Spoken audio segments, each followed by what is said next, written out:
Do you know that Somalia has been bombed over 263 times by the United States? Do you know that under the current president of the United States, he has bombed Somalia about 202 times? Do you know that from January to July, Somalia has been bombed by the United States approximately 43 times? The most recent attack was on July 25th, 2025. Why has the US made this country their dumping site? Why has the US decided to bomb this country over and over again? Is it because of terrorism? Or is there another hidden agenda? Hello everyone, welcome back to Her Voice. Today we take a look at Somalia that has been desecrated over and over by US military drones, weapons, and so on. Somalia is located along the Horn of Africa, and it is a crucial part of the Indian Ocean trade network. Somalia united Africa, the Arab, Persia, and the Indian. As early as the 1st century, ports of Somalia like the Zela and the Mogadishu ports were boasting with insects, ivory, gold, and slave trades. Yes, Somalia took part in slave trade. Somalia was involved in both the Arab and the Indian Ocean slave trade. Coastal Somali clans and Arab traders trafficked Bantu people from inland East Africa as domestic slaves, concubines, and plantation workers. This persisted into the 19th century. Then Somalia was colonized by both the British and the Italians. The British controlled the northern part of Somalia in the late 1800s. The British used a divide and rule strategy, relying on coastal elites and marginalizing the inland clans, like the Isaac clan. Infrastructures and education and development were neglected as compared to other colonies of the British, like Kenya and Nigeria. The Italian colonized the southern part of Somalia in 1889. The Italian introduced forced labor, agricultural plantation, and violent repression. They favored some clans and minimized others. This led into a lot of clan tensions. Somalia got its independence on July 1st, 1960. Both the British and the Italian territories merged into Somalia Republic, but power was still concentrated in the southern part, which was the former Italian region. The first president of Somalia was Aden Abulu Usman. He ruled Somalia from 1960 to 1967. He was respected, a nationalist, a Pan-Africanist, peaceful and democratic. The people loved him. But then he was beaten in the ballot box by Abderaz Ali Shimek. He ruled Somalia from 1967 to 1969, where he was overthrown. He promoted economic reform and regional neutralization. He was assassinated in 1969 by his own bodyguard. Many Somalians believed the West had a backing in this, but then no one could prove it. After the president had fought, then there was the rise of Said Barre. After the president had fallen, Said Barre was the president, and he ruled Somalia from 1969 to 1991.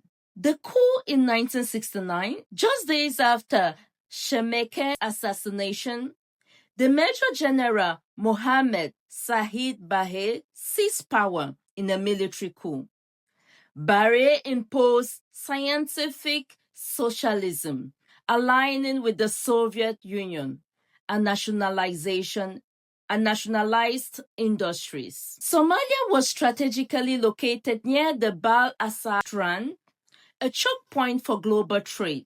The Soviet Union used Somalia as a base for naval and military presence in the Indian Ocean. But in 1977, the president invaded Ethiopia, Ogaden region, to reunite ethnic Somalis. But instead, the Soviet Union backed Ethiopia. This made the president angry and he flipped sides. He joined the US bloc. Washington supported him with military and economic aid.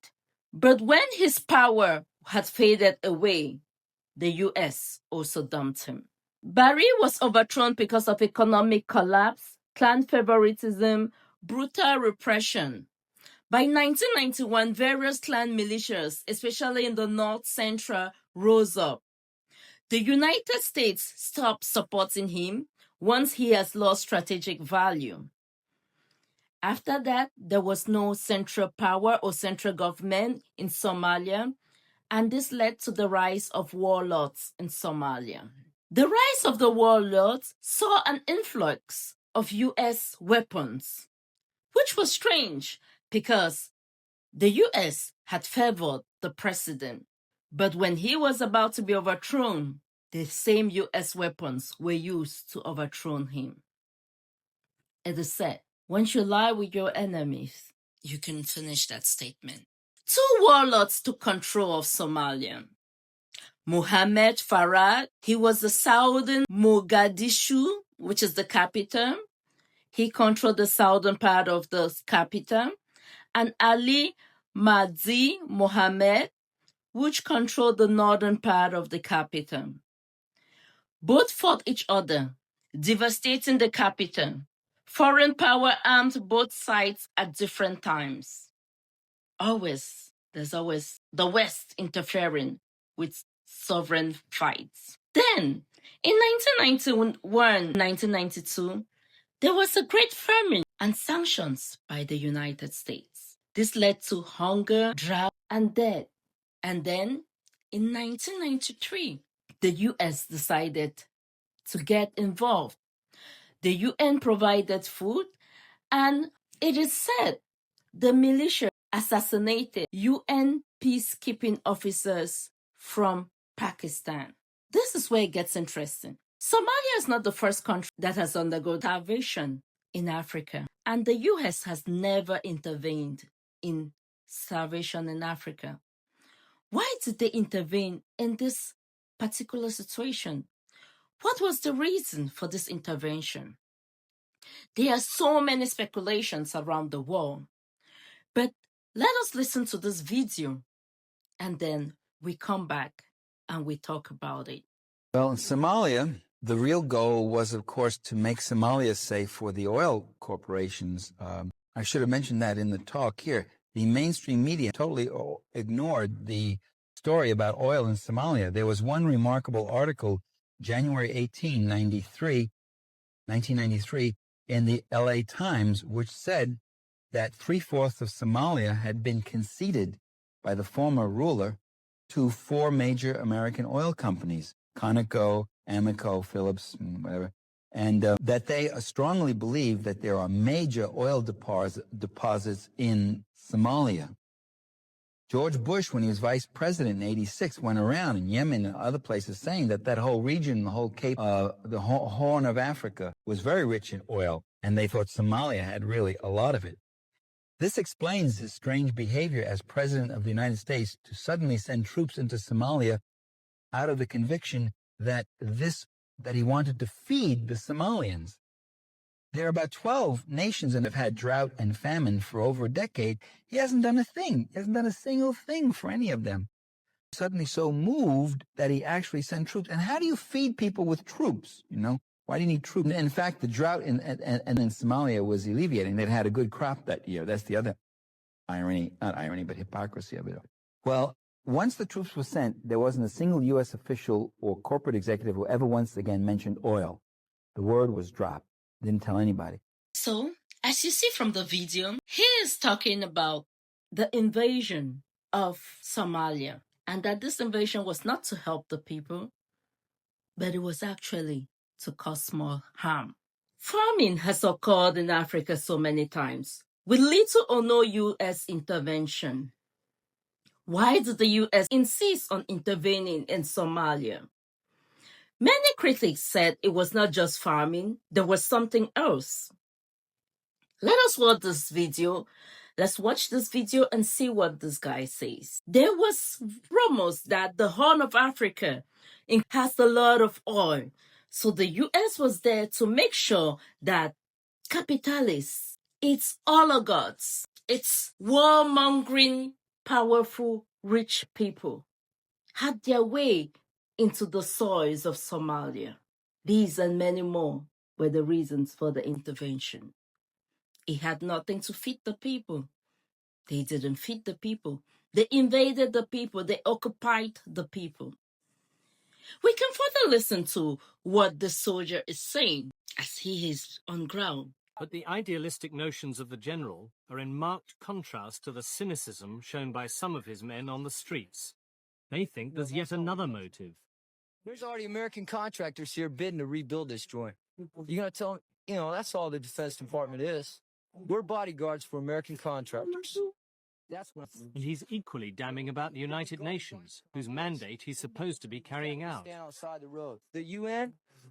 They don't. No, we own the UN. U.S. government owns the UN. We foot the bill for the UN. UN does what we want them to, except for who? Libya and Cuba. So what? We wanted to go in there in a week. We'd take those over if we wanted to anyways. But we foot the bill for the UN. They'll vote how we want them to vote. That's just that's a U.S. puppet. You guys should know that. You've been happy. And it's so remarkable how he can easily eat and easily even say they could intervene in Libya. And we know what happened in Libya. These and many more are the so many reasons many African countries, many Southern Hemisphere countries do not trust the West. Because the West has never come to help the people. It has always come with its own agenda. Unlike China, it states it there. I'm coming for your resources, but I will build your road, I will build this for you, I will give you this, and I will give you that. It is called trade. When trade is done in a negative and destructive way, people lose trust in you. People prefer to die rather than let you back into their country. We can see this with the latest Iran war. Many Iranians were not happy with their leaders, but they preferred those leaders rather than the West intervening into their country. This is the story of so many other countries, so many small countries all over the world. This is why organizations like the BRICS have been created, because people have lost trust in the West. And the West is showing they don't want to change. So we guess they really do not want to rule the world. But people need sovereign independence. Whether it's Sharia law or a dictatorship, let change come from the people. If the people are not comfortable with those laws, let them rise up and get the change.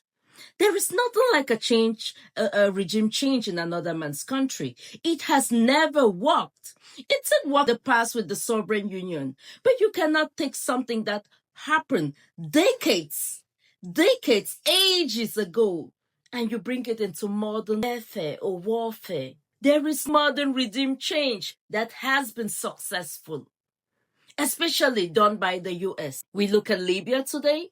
We look at Iraq today. We even look at Syria today. Afghanistan. Where has regime change been successful in this modern war? They swipe one terrorist for another. And we can hear the former First Lady of America actually saying that these groups were funded by the United States. Let us listen to this. So, as you see, the United States fund these groups, leave them hanging, and then they are there to terrorize other people who had no hand in these groups. This is discouraging. This is devastating.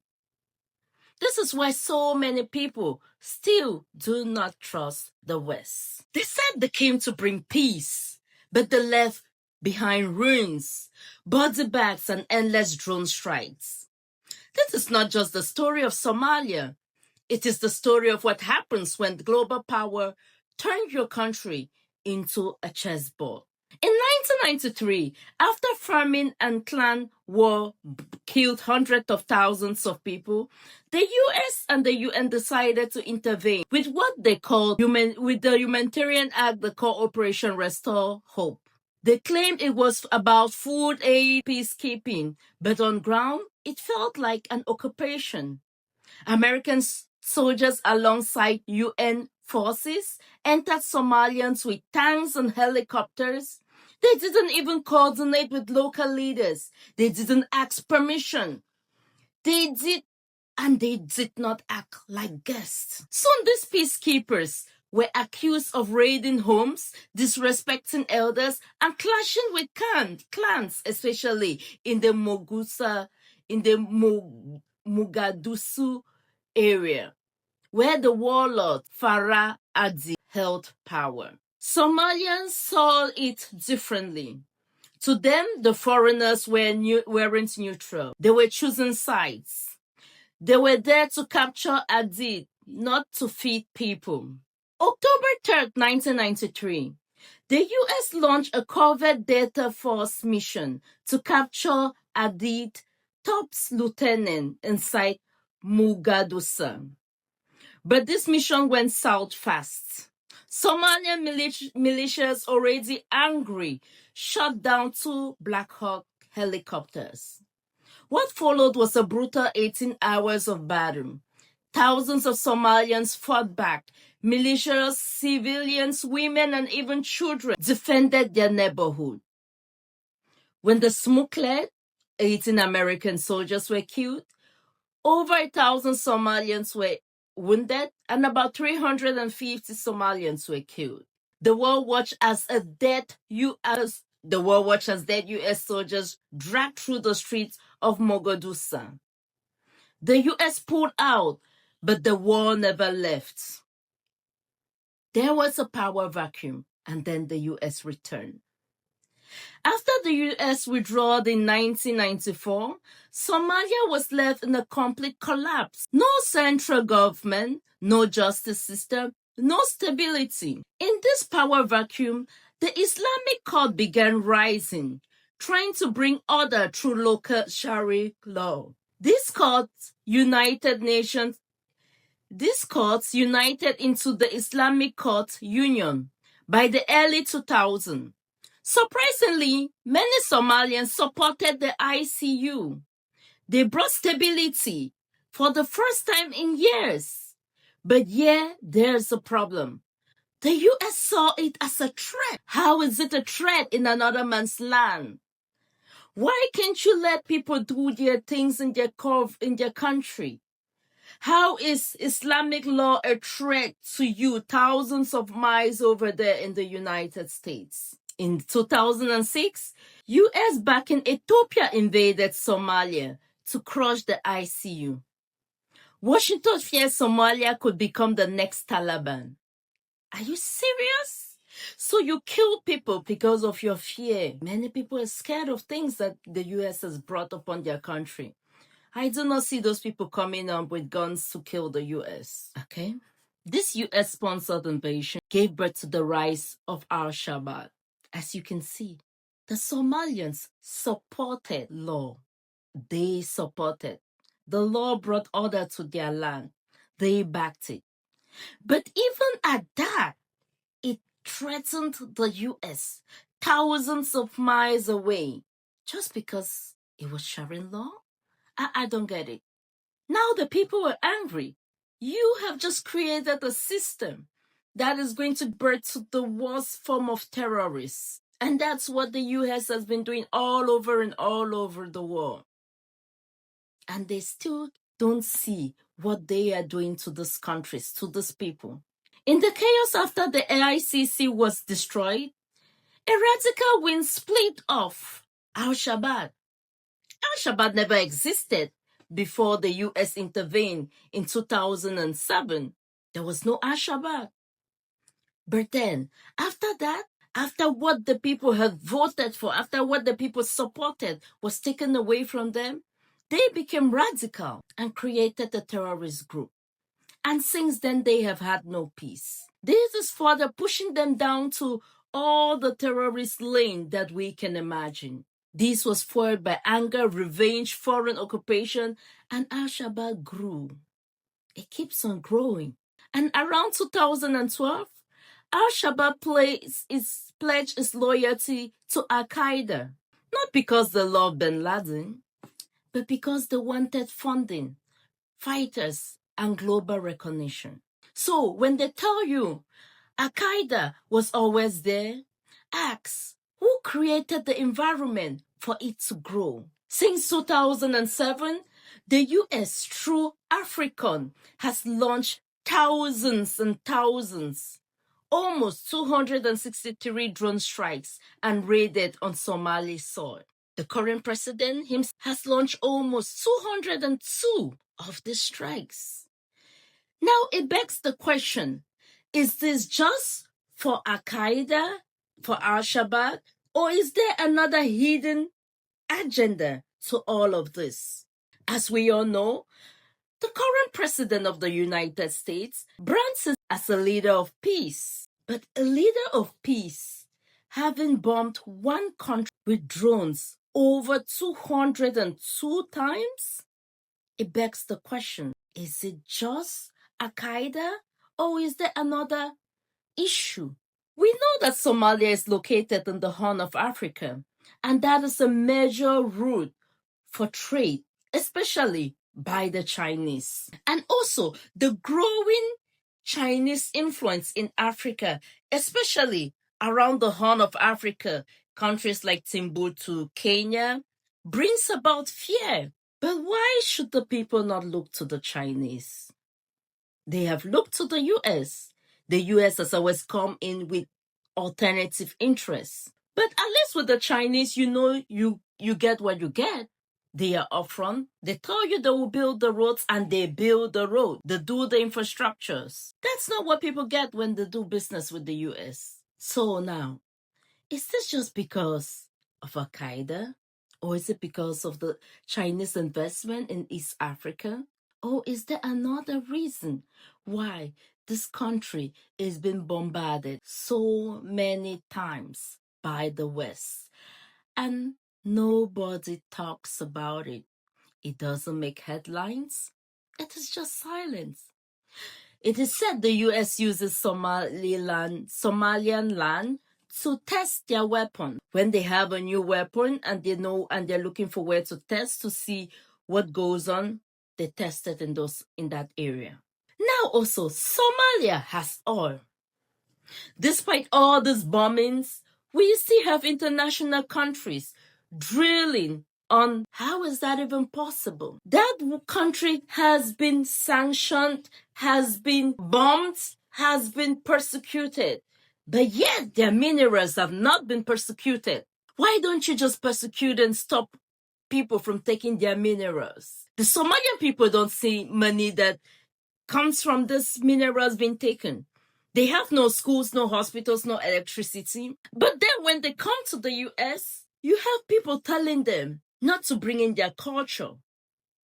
We have a Somalian running for mayor in Minnesota, and this has angered the Americans. Why not tell America to leave Somalia in peace so that the people can rebuild their country and they will not migrate to America? As long as the West keep on bombing Somalians will go to war where their resources are going to. Somalia didn't bomb the Twin Tower.